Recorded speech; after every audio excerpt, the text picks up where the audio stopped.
Hello everyone, and you're so much welcome to today's tutorial, and I still remain your shoe making made easy tutor Odurole Mujibola.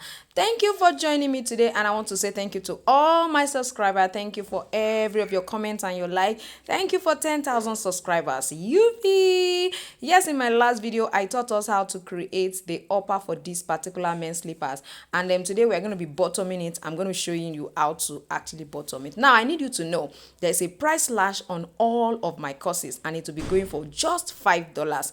Any of my courses, whether beginners or intermediate. Sit back and I'll be right. So the first thing we are going to be doing to our sole is we are going to actually roughen all of the surface.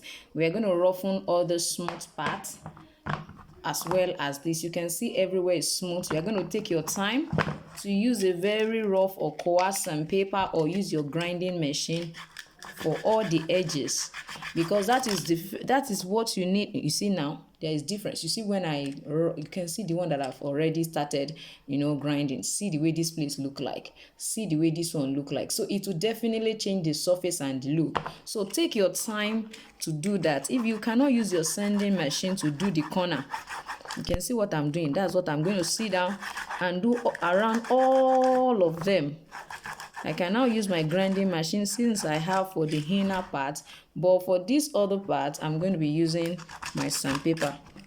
So go ahead and do that gently. When you buy on a ready-made, so make sure you do all of this.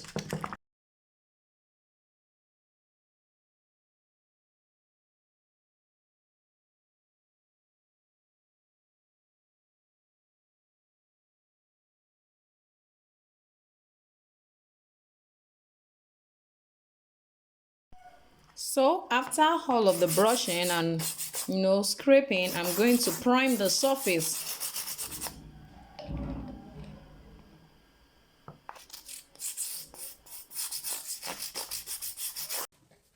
Again. Hi everyone, and I still remain your shoe making it easy tutor Odurole Mujibola. I need you all to know that I'm so grateful. Thank you so much for the 10,000 subscribers on my YouTube channel. Thank you for watching, thank you for liking, thank you for sharing, thank you for commenting at all times. Thank you for those wonderful feedback to let me know how I can improve myself and also how I can grow the community. I just want to say thank you.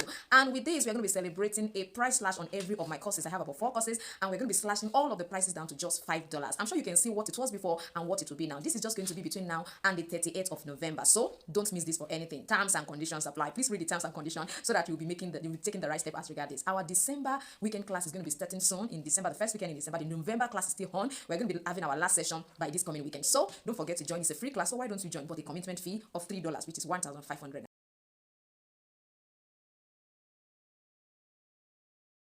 So I'm going to allow it to dry, although it will not dry as easily as you think.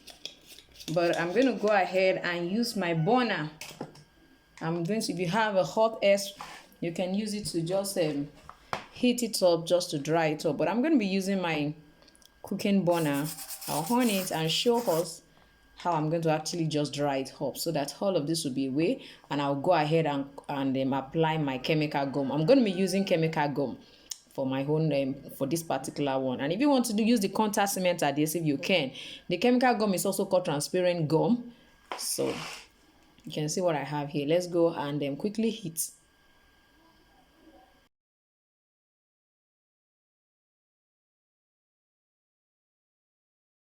So before you go ahead, now I have already last this. Before you last the second one, make sure you place it this way, align it, and ensure, especially this part, make sure they align properly, so that you can know where to actually stop the second one, so that both of them will be at the same spot.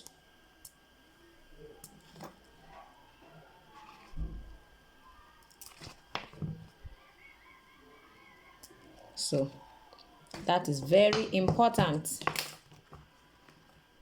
So let me show us how I last it.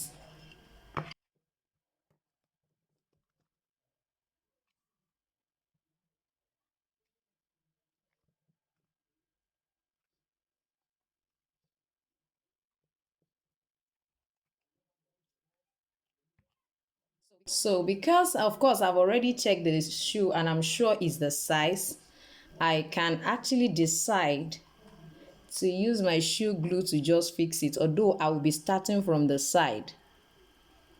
Just a little to hold the side down. I'll come to this side and add a little too, just to hold it down. Just to hold it down before I continue with the lower part. So, but if, of course, there's still tendency that it will not size the person perfectly well, I will suggest that you make use of your contact cement adhesive to do the bottom with the lashing, so that in case you have to open it, it will be easy for you. It's not even staying.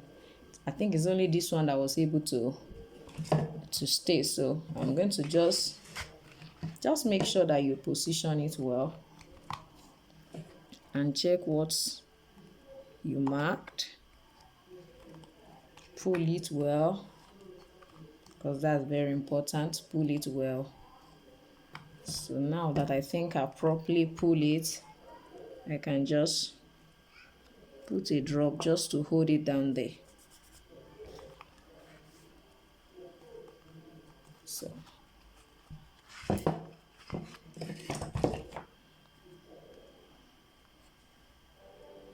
So you can see what I have right here. So here I'm going to also just a few, just to hold down there. Down to this place and just a drop as well.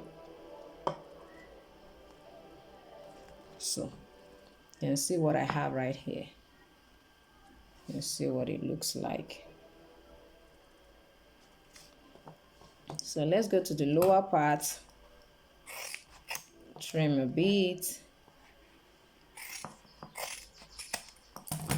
So make sure you trim well and just bottom all of this, as in, and just lash it downwards as well. Now you can see it's totally free of the primer. So we're going to go ahead and apply our contact cement, our chemical gum, which is also transparent gum.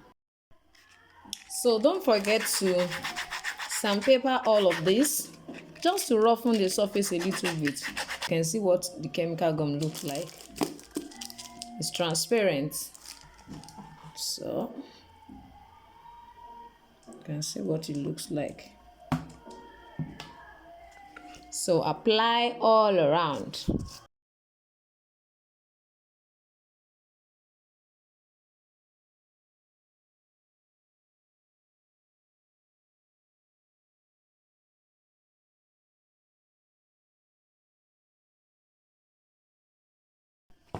So after the application, all you need to do is just heat it and place it inside themselves. This is quite easy. It's just to put insert into themselves for this particular design.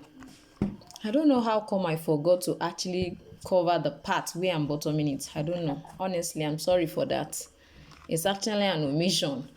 I don't know how come. I've already done one, so I intend that, okay, the second one I was going to show us, but I don't know what happened. But just trust me, after the application, I just went to heat it the same way I heat it when I applied the primer. So I heat the two surfaces. You can decide to heat just this very much and just place on this, and you can decide to heat the two of them. Of course, it's supposed to be hot. You will be feeling the heat. So it's just that heat that activates the bonding process for this particular one. For me, I hardly hammer my chemical gum. I hardly hammer it, so I just press and I find out that it sticks perfectly well. Now I want you to know that somebody who is actually wearing a very big size 45 might find it difficult to wear this one because of where I position this. So I would suggest you use this part for somebody whose feet is actually a bit longer than even 45. Some 45 will not be able to wear this because their foot will still be coming out. This particular size, anything that has to do with this double sole or this kind of insole, you can see how it looks like. You have to buy something higher than the person's size. If the person is wearing size 44, you buy 45 for them. If the person is wearing size 45, you are still going to buy this, but then you can adjust the position of this particular one to a little bit higher.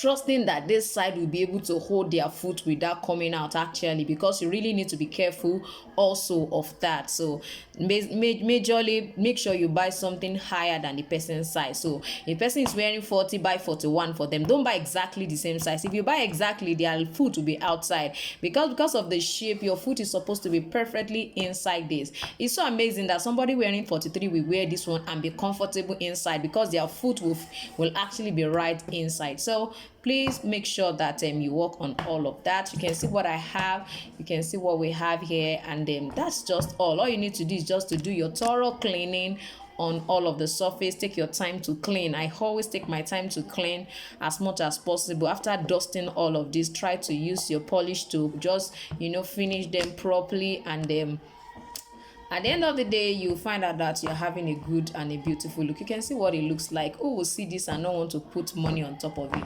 Quite neat, simple, and classic. So please create yours. It's not compulsory use this kind of soap, but make sure you create a simple slippers like this. It may not be as wide as this. Just make sure you do something like this as well. Now, if you are not going to be stitching it, I'm going to suggest that you should make sure you line it together. If you are not going to be stitching it, when you want to line together the way I line this one, then you can decide to cut a strap of leather to cover this side using your gum. Then you can now pick up your rivet and try to hold it down here and hold it down here. Ensure you put your gum so that it stays there. Then your rivet will hold it here and hold it here for you. I think that should be fine enough to suit this particular design.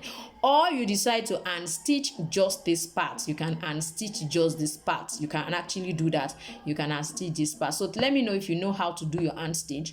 If not, I'll be guiding you on how to do that, in one of my videos. So to say thank you once again, and I still remain your shoemaking made easy tutor Odurole Mojibola. See you next time. Bye.